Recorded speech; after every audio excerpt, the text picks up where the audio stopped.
Shout out to the Order of the Rose. Yes, the Rosicrucian Order. And I don't mean the physical secret society or whatever the case, but the philosophies and the concepts behind the esotericism is key for anybody who came up in Christianity or Judaism where they study Bibles. The Rosicrucian philosophy and concept, the school of thought really points to a lot of the esotericism that teaches us how to interpret the scriptures without looking for the physical manifestation of it. We're not looking at it like a movie. We're looking at it like a manual. So, for example, you take a name like what they say in the Old Testament where they call the coming Christ Emmanuel, that God is with us. Well, you can look at this esoterically, for example, and say, you know what? Emmanuel sounds like I'm a manual. So what I am is a set of instructions. And if I can follow that, then I'll crystallize and become the coming Christ. So they look at things like that. And what it does is it opens up the floor for real power that has a real physical demonstration in the world. But the beauty of it really is they say that the Rosicrucians, the Order of the Rose, does not have a hierarchy. They're very Sigma oriented. And their symbolism is just baffling. I can't even, for sake of just, I don't want my ego to be necessarily attacked in a way where I may sound boastful about what it points to for me, but it points to some very extraordinary claims about who I am, the path that I'm on, the kind of person I'm on, the kind of person I am, where I'm headed, what I'm going to be. And it's just, you ever had the kind of news that sits you down, that makes you sit down, like, whoa, you have to sit down, like, you need to sit down before you hear this. You ever had that kind of news? But it be good news. But it hit the same way. It hit the same way where it almost takes your breath away. It makes you sit down. So a lot of what I'm learning and a lot of what I'm finding out when I'm researching the Rose Order again, because I was under a certain form of programming maybe a decade or so ago, maybe even longer than that, where I was looking at all that kind of stuff in a negative light, just off the cuff, not even researching it. Like, no, all of that is bad. And it was based on information that was put out there to paint a lot of these people in a negative way. And I'm not saying that these things are true or false. What I'm saying is I was influenced by that material then that really painted societies like this in a very negative light, because you hear the stories and you hear about what they say, the allegations and all that kind of thing. And naturally, it's just going to steer you away from that. But this time is different.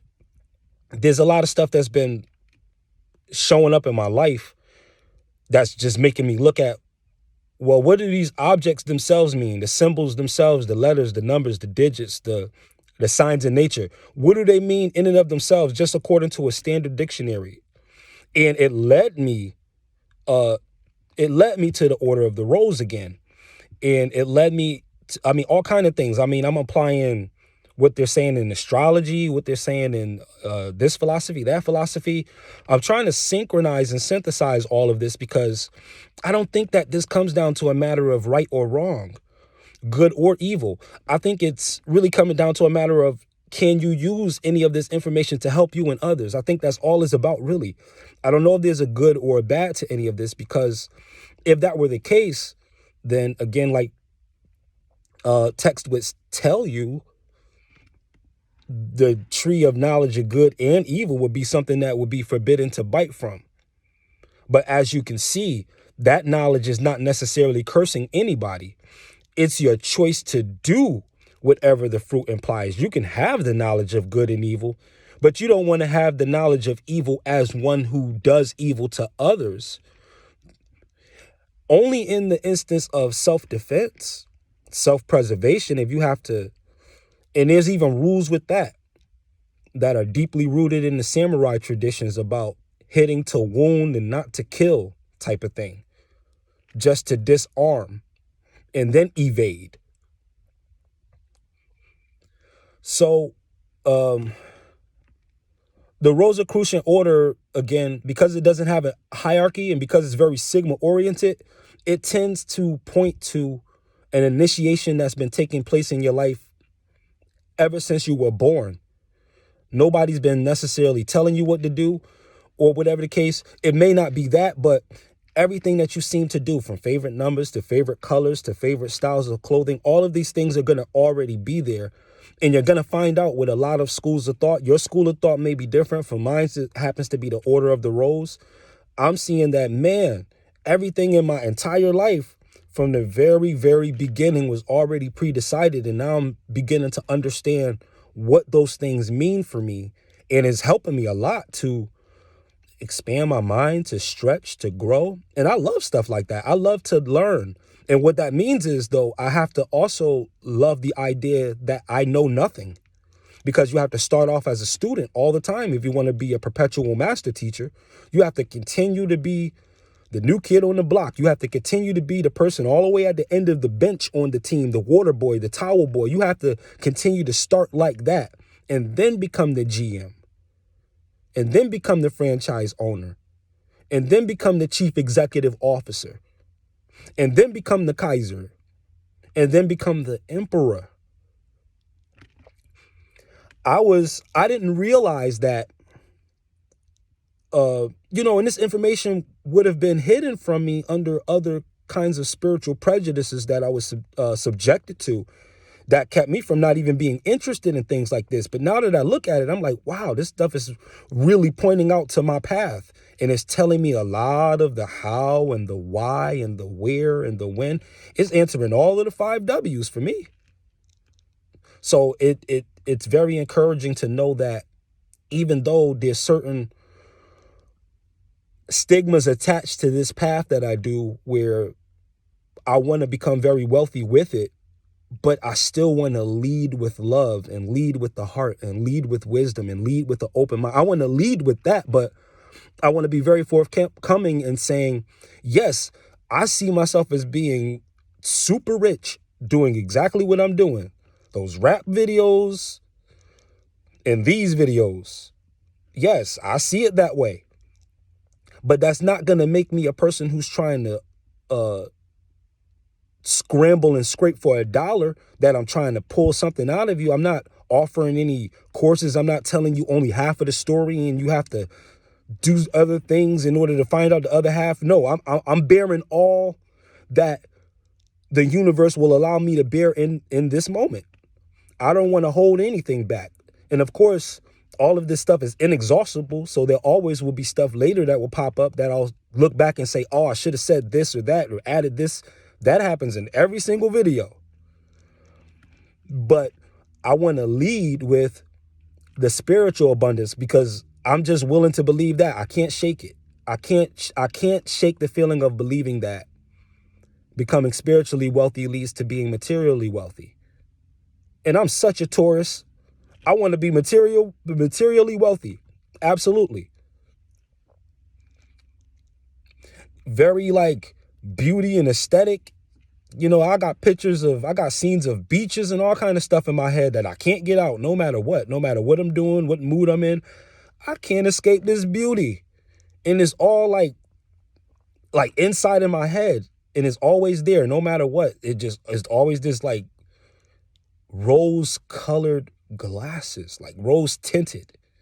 And I want to get another pair. If I find another pair of decent rose tinted glasses, I'm getting those again, because I'm thinking about that now. And it really did have a profound psychological effect on life to really be walking through life with literal rose tinted glasses. It definitely did. I like these too, because it has like that early morning flavor / sunset. It has that kind of vibe. I like that too. But the rose tinted really points to, I guess, where my path is headed. It may be the same for you. All I'll say is, when it comes to the knowledge of self, your path, what you're supposed to do, the information is already out there. The truth cannot be hidden. It's not possible to hide the truth. That's a lie. That the truth can be hidden. That is a lie. Look at your birthstone, look at your favorite colors, look at what you like to do, look at all that stuff and just look it up and see what all that stuff mean. And I guarantee you, something's going to start to point out for you that's going to resonate with you, whether it be a confirmation or an aha moment of something else new that's coming, there's going to be something that points to where you are. And it's going to be speaking directly to you with no middleman. No middleman. You literally have the world in the palm of your hand. You have the whole world in your hand because you have a cell phone plan. You know what I mean? Just it's under your thumbs, it's under your speech command. Just go ahead and look it up. It's okay. You're gonna grow from it.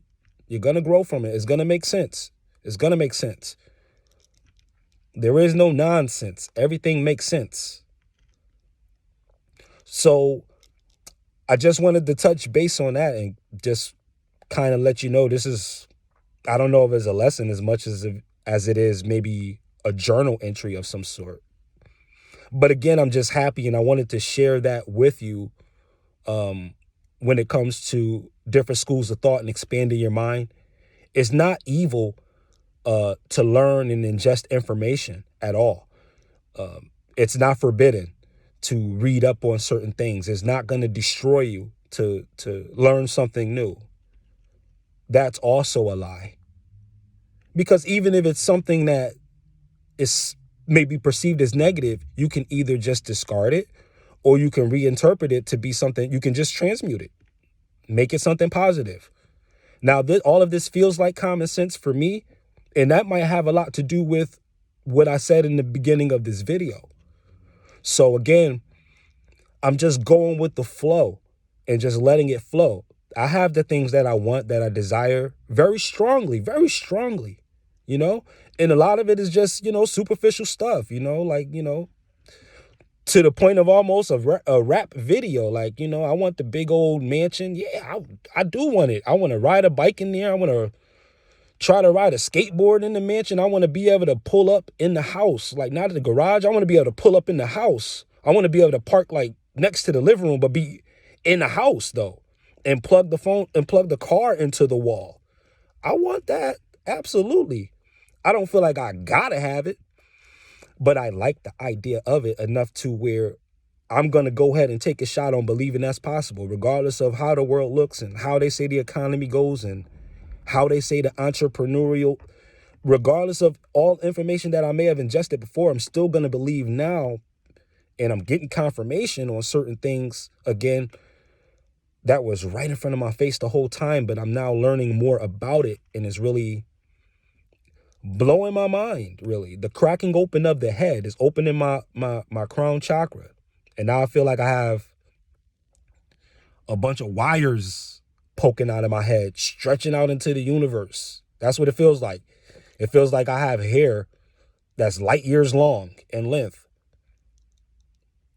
That's like the sensation that I get from these aha moments of, oh, that makes sense. I love that kind of stuff. It makes me feel warm in that area right between my chest and where my torso begins. That part gets very warm and ticklish when I learn new information, and I just have an aha moment. Even if it meant that I was being naive, I laugh at myself, to say, dag, T, you was really reaching. But I like to reach. You know what I mean? I do. In order to fly, you have to spread your wings. So I'm spreading them.